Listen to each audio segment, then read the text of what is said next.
Charlie Kim, who's the CEO of a company called NextJump in New York City, a tech company, he makes the point that if you had hard times in your family, would you ever consider laying off one of your children? We would never do it. Then why do we consider laying off people inside our organization? Charlie implemented a policy of lifetime employment. If you get a job at NextJump, you cannot get fired for performance issues.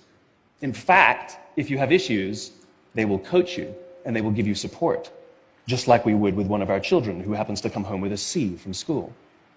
It's the complete opposite. This is the reason so many people have such a visceral hatred, sort of anger at some of these banking CEOs with their disproportionate salaries and bonus structures. It's not the numbers. It's that they have violated the very definition of leadership. They have violated this deep-seated social contract. We know that they allowed their people to be sacrificed so that they could protect their own interests. Or worse, they sacrificed their people to protect their own interests. This is what so offends us, not the numbers. Would anybody be offended if we gave a $150 million bonus to Gandhi? How about a $250 million bonus to Mother Teresa? Do we have an issue with that? None at all. None at all.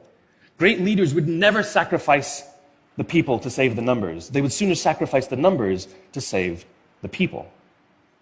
Bob Chapman, who runs a large manufacturing company in the Midwest called Barry Waymiller, in 2008, he was hit very hard by the recession, and they lost 30% of their orders overnight.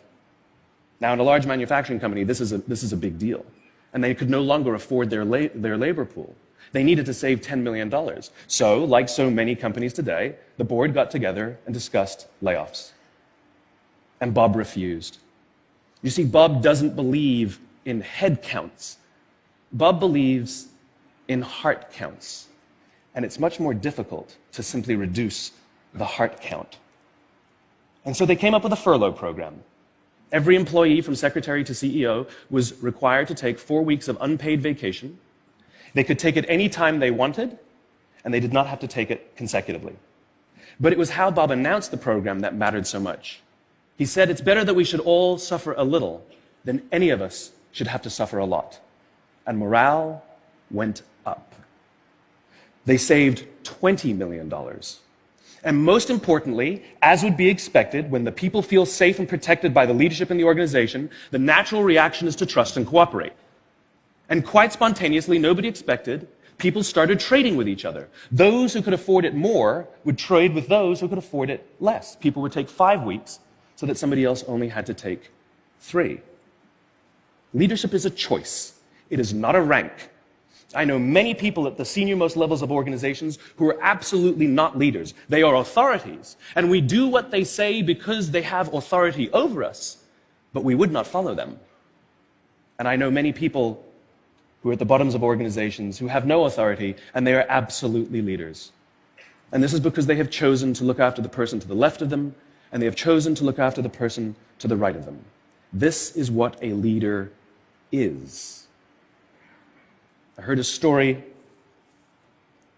of some Marines who were out in theater, and as is the Marine custom, the officer ate last, and he let his men eat first. And when they were done, there was no food left for him. And when they went back out in the field, his men brought him some of their food so that he may eat. Because that's what happens. We call them leaders because they go first. We call them leaders because they take the risk before anybody else does. We call them leaders because they will choose to sacrifice so that their people may be safe and protected, and so their people may gain. And when we do, the natural response is that our people will sacrifice for us. They will give us their blood and sweat and tears to see that their leader's vision comes to life. And when we ask them, why would you do that? Why would you give your blood and sweat and tears for that person? They all say the same thing. Because they would have done it for me. And isn't that the organization we would all like to work in? Thank you very much. Thank you.